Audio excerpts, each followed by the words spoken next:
Hello guys, അപ്പോൾ ഈ ഒരു വീഡിയോ ആണെങ്കിൽ ഷാംപൂ, ഡിഷ് വാഷും ഉപ്പും കൂടെ മിക്സ് ചെയ്ത് കുറച്ച് കഴിയുമ്പോൾ സ്ലൈം പോലെ കിട്ടുന്നു ഗായ്സ്. അപ്പോൾ സാധനം കൊള്ളാമല്ലേ? നമുക്കൊന്ന് ട്രൈ ചെയ്ത് നോക്കാം. ആ വീഡിയോ കണ്ടായിരുന്നു ഞാൻ ഒരു പാത്ത് കൊടുത്തിട്ടുണ്ട്. ഉപ്പിടാൻ നമുക്ക് ഇച്ചിരി ഉപ്പിട്ടിട്ടുണ്ട്. ഷാമ്പു ഒഴിക്കാം. ഈ ഷാമ്പുവാണ് ഞാൻ എടുത്താക്കുന്നത് ക്ലിനിക്കിൻ്റെ. ഇതിനി ഇതിലേക്ക് ഒഴിച്ചു കൊടുക്കാം നമുക്ക്.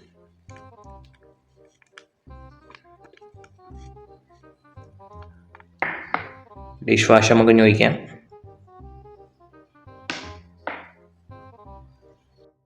നമുക്കിനി ഇത് കലക്കാം. പിന്നെ ഗൈസ്, നമ്മൾ വീഡിയോ കാണുന്ന മിക്ക ജനങ്ങളും ചാനൽ ലൈക്കും സബ്സ്ക്രൈബും ചെയ്യുന്നില്ല. ലൈക്കും സബ്സ്ക്രൈബും ചെയ്ത് സപ്പോർട്ട് ചെയ്യുക. അപ്പോൾ കലക്കി കഴിഞ്ഞിട്ടുണ്ട്. ഇനി നമുക്കിത് ഫ്രിഡ്ജ് വയ്ക്കാം. ഒരു 20 മിനിറ്റെങ്കിലും നമുക്കിത് ഫ്രിഡ്ജ് വയ്ക്കാം. അപ്പോൾ ഞാൻ വെക്കുകയാണ്. ലൈം അവിടെ വെച്ചിട്ടുണ്ട്. ഇനി ഒരു അടപ്പെടുത്തൊന്ന് മൂടിയിട്ടുണ്ട്. ഐസൊന്നും കയറാതെ ഇരിക്കാനാണ് വെച്ചിട്ടുണ്ട്.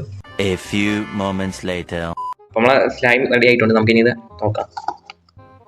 ഓ, നമ്മൾ സ്ലൈം എൻ്റെ പൊന്നോ, സ്ലൈം എടുക്കണം. പക്ഷേ ഗൈസ്, ഇത് ക്ലേ പോലെ ഇരിക്കണമല്ലോ.